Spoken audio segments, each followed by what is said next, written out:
Hi everyone, বাংলায় বর্তমানে মুক্তিপ্রাপ্ত সিনেমা মির্জা নিয়ে চারিদিকে খুব হইচই চলছে এবং এই সিনেমাটা আপাতত যা দেখে বোঝা গেছে যে যথেষ্টভাবে সাফল্য লাভ করেছে এবং মানুষের মুখে মুখে এটা খুব একটা পজিটিভ ভাইব দিয়েছে এবং চারিদিকে যতগুলো মানুষের রিভিউ দিয়েছেন তারা প্রত্যেকে এটাকে নিয়ে খুব ভালো কথাই বলেছেন এবং আশেপাশে এটাকে নিয়ে খুব বেশি কথা বলা হচ্ছে, যেটা আমরা বাংলাতে এতদিন ধরে অপেক্ষা করছিলাম বা আমরা এটা আশা করছিলাম যে বাংলার কোনো একটা সিনেমা নিয়ে অন্তত মানুষ কথাবার্তা বলুক। তো এটা সেই সিনেমা যেটা নিয়ে কথাবার্তা চলছে এবং এর আগে আরেকটা সিনেমা এসেছিল জিদ্দার, যেটা প্যান ইন্ডিয়াতে মুক্তি পেয়েছিল, সেটা হচ্ছে চেঙ্গিস। তো মির্জা কী এমন করতে পেরেছে যা চেঙ্গিস করতে পারেনি, যার ফলে চেঙ্গিসের চেয়েও মির্জা সিনেমাটাকে মানুষ বেশি প্রশংসা করছে বা মানুষ বেশি দেখছে। বা এর আগে যে আমাদের কমার্শিয়াল সিনেমাগুলো এসেছিল সেই সিনেমাগুলো সেই লেভেলের হাইপ পায়নি, মানুষের মুখে মুখে আলোড়ন সৃষ্টি করতে পারেনি, কিন্তু মির্জা সেটা করতে পেরেছে। তো এটাই বলবো যে চেঙ্গিস কেন পারেনি আর মির্জা কেন পেরেছিল। তো আরও একটা কথা বলি, যারা এই সিনেমাটা এখন অবধি দেখেননি তারা এই ভিডিওটা দেখবেন না, কারণ আমরা এখানে স্পয়লার দেবো বা সিনেমার বিভিন্ন ঘটনাকে বলবো, যার ফলে স্পয়লার থাকার একটা ব্যাপার থাকবে। তো সেই জন্যই আগেই আপনাদেরকে বললাম, যারা দেখেননি তারা ডেফিনেটলি ভিডিওটা দেখবেন না, আর যারা দেখেছেন তারা ভিডিওটা কমপ্লিটলি দেখতে পারেন, আপনাদেরকে ভালো লাগবে। এর প্রথম যেটা পজিটিভ দিক সেটা হচ্ছে আমার মনে হয় সেটা হচ্ছে মোটিভ। মানে প্রত্যেকটা গল্প এগোনোর ক্ষেত্রে আপনারা যদি কেজিএফ দেখেন, কেজিএফেও দেখবেন যে ওই ছেলেটা এত বড় একটা গ্যাংস্টার কেন হচ্ছে, তার জন্য যথেষ্ট তার একটা মোটিভ আছে। একইভাবে আপনি যদি চেঙ্গিসে দেখেন, চেঙ্গিসে দেখবেন যে তার বাবা মাকে মারা হয়, কিন্তু তাকে মারা হওয়ার পরেই আপনারা যদি লক্ষ্য করেন দেখবেন যে তার মামা তাকে সম্পূর্ণ কেয়ার করে, কিন্তু সে নিজের ইচ্ছায় সেই জায়গাটা থেকে চলে আসে। তো এটার কোনো লজিক হয় না যে সে কেন ওখান থেকে পালিয়ে এসেছে, যেহেতু তাকে অলরেডি একটা ভালো বাড়ি দেওয়া হয়েছে, একটা ভালো পরিবার তার সাথ দিয়েছে, মামা এবং মামি দুজনেই খুব ভালোবাসে তাকে তার বাবা মারা যাওয়ার তারপরও যে সে কেন ওখান থেকে পালিয়ে এসে গ্যাংস্টার হলো, এটা খুব সুন্দরভাবে পরিষ্কার করে দেখানো হয়নি। অপরদিকে আমরা যদি দেখি মির্জার ক্ষেত্রে, আপনারা যদি দেখেন তো মির্জার প্রত্যেকটা ক্রাইম করার পেছনে ভালো একটা মোটিভ আছে এবং ভালোবাসা আছে, বাচ্চা ছেলেদের প্রতি ভালোবাসা, এবং সে কেন বাচ্চা ছেলেদেরকে ভালোবাসে সেটারও একটা যথেষ্ট কারণ আছে এবং এই একটার কারণগুলো খুবই সুন্দর লাগে স্ক্রিনে দেখতে। আপনি ইমোশনালি বন্ডিং হবেন এবং একটা সময় আপনার মনে হবে যে না, মারা উচিত।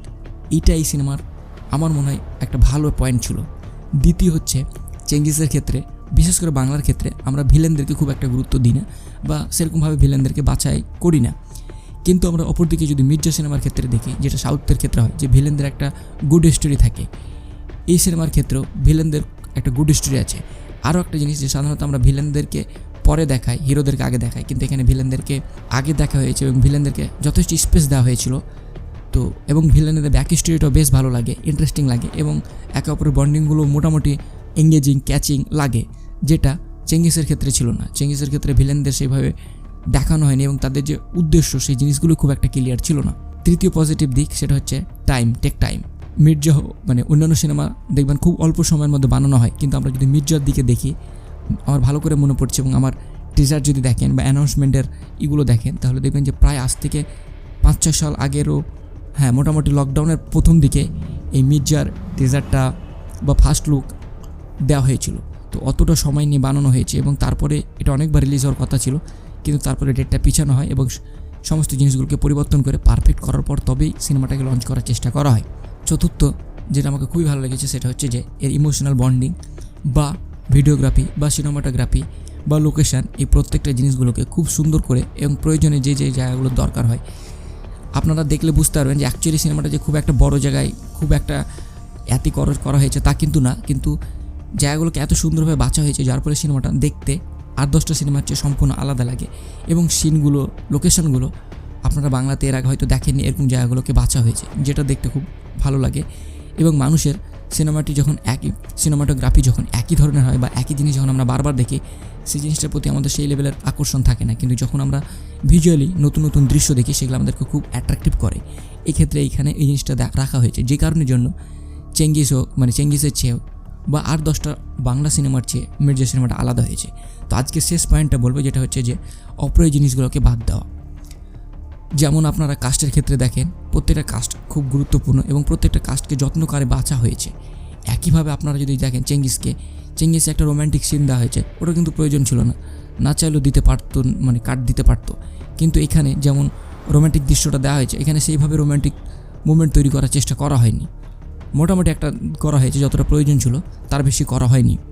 এবং লাস্টে যে টুইস্ট অ্যান্ড টার্মসগুলো হয় সেগুলো দেখতে ভালো লাগে। আপনি বুঝতে পারবেন যদি খুব প্রয়োজন, মানে ওভারঅল যদি আপনি খুব বেশি হন তাহলে আপনি বুঝতে পারবেন। যদি আপনি নর্মাল দর্শক হন তাহলে আপনি বুঝতে আপনার একটু টাইম লাগবে যে না, নায়িকাটা পুলিশ, বা এর মাঝেও যে 2-1টা টুইস্ট আছে সেগুলো, বা বা আপনার মির্জাই যে ওকে মারবে, এই সমস্ত জিনিসগুলো একটু টাইম লাগবে, কিন্তু আপনি বুঝে ফেলবেন। তো ওভারঅল এই কারণগুলোর জন্যই মির্জা আজ আমাদের মুখে মুখে ছড়াছড়ি। আমি 5টা কারণ তুললাম। এছাড়াও আপনাদের যদি অন্য কোনো কারণ মনে হয় ডেফিনেটলি আপনারা কমেন্ট করে জানাবেন। টেক কেয়ার, বাই, ভালো থাকবেন এবং নিজের খেয়াল রাখবেন। দেখা হবে আরও একটি ভিডিওতে।